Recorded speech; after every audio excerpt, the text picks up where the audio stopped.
know her problem. That one that used to borrow money. Everybody knows. Once you just say it, they say, don't they come. Siam, now they come. That woman that is always complaining. This young girl was not just an addict. She would just take this drug many times and just faint or die on the road.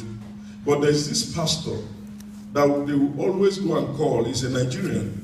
And he will always go to where the girl is and cry to God and revive her by prayer and carry her to the church, give her food. After some days, she goes back again and back into the world. I had church in Apapa, and on the street where our church was, we had 12 hotels on that street. So I know about prostitutes, and I know that one of the most difficult people to convert are prostitutes, because the demons that inhabit them are very stubborn. This young lady continued like this, and after some time, it was told that she died one day on the road, and everybody gave up on her.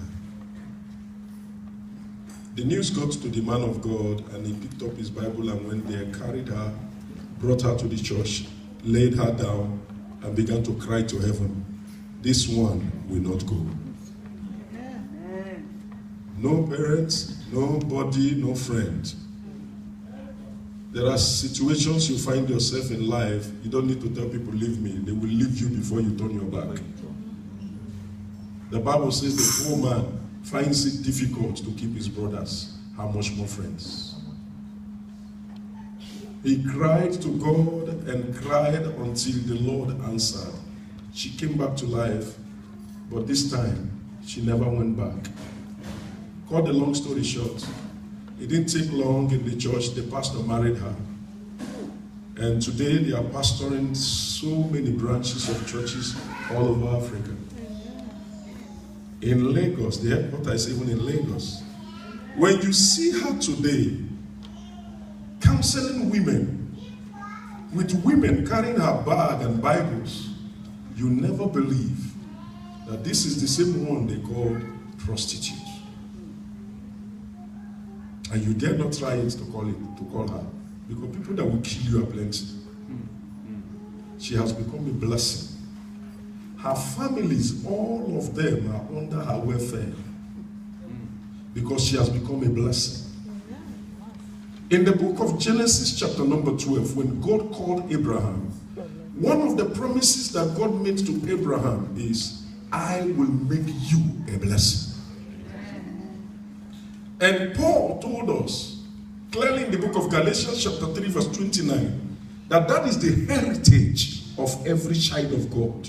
You are not just going to be blessed, you must become a blessing. Amen. I don't know whether you understand me this afternoon. When you are blessed, you have a car or 2 or 4, and you have maybe like 3 or 4 houses. When you become a blessing, it means you can't contain your properties anymore. It means what you have becomes bigger than your dreams, your aspiration, your pursuit, and you don't have anything but to give it out. You don't have any choice. You can't keep them. They run to you and they say, sir, the thing is multiplying. What do we do? Our heritage in Christ is to be a blessing to our generation and generations upon.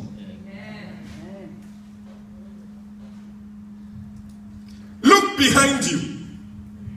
See a man that was 75 years old when God called him. By reason of age, even Abraham does not believe that anything good can happen to his life anymore. And God kept telling him, I am going to bring forth a nation from you. How? His wife was barren. She was 65 when God called. Me and you know that the case is closed for such, naturally. 15 years after, Abraham still don't have a child. He was 90, and God was speaking to him in the book of Genesis chapter 17. Abraham, walk ye before me and be perfect. I made a promise to you that your wife will bear forth a child. And the man was looking at him. We all know the story that Abraham had his son, the promised son, at 100 years. That means Sarah was 90. Now look at this very well. Let us just analyze a little bit before I go on. 90 years old woman. What is the look of her breast? But let's be honest. Can you imagine the look of her body when she pulls the cloth? How many men are attracted to such? But do you know that kings were fighting over Sarah? It's in the Bible. Yeah, Pharaoh. It then means that something supernatural was happening in her body. Yeah. Put your hands together if you want to put your hands together. It means that she was not carrying a natural body. It means that she was enjoying something that other people were not enjoying. There was something about her look that could make a man look at a 90-year-old woman, a king, and begin to fight. I want this one. She must be my wife. And then go to Abraham and say, why did you lie to me that this woman is not your wife? You want to kill me? The God you serve does not work in the natural. And there was something God said to me when I was sitting there and I felt the warmth of his spirit. He said, sometimes I make things so bad. It will become so bad that only me can turn it around. You think God couldn't have given her a child at 65? What about 70? You think she didn't pray, she didn't fast? Tell me about it. The only one thing I know women run around for in this world most is one, to be married, two, to have a baby. A woman can go to any length for the fruit of the womb. One woman told me in Lagos when she came the other time, she said, they have battered me in almost all the 3 crossroads in Lagos because I'm looking for a child.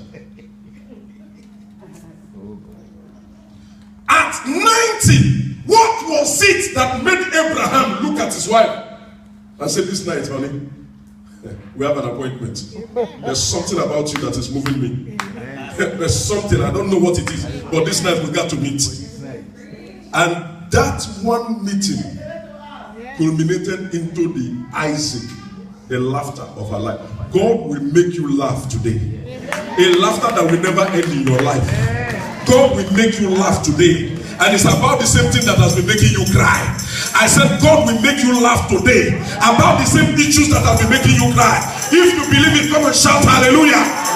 Let your hallelujah come like thunder. And the woman went in. I believe that God caused all the body to stand up again. And the man looked at his wife and said, no. We have a meeting this night. Sometimes you think it's over. There is one that can still turn it around. We have a pastor in Lagos. He's actually one of my senior colleagues and my daddy.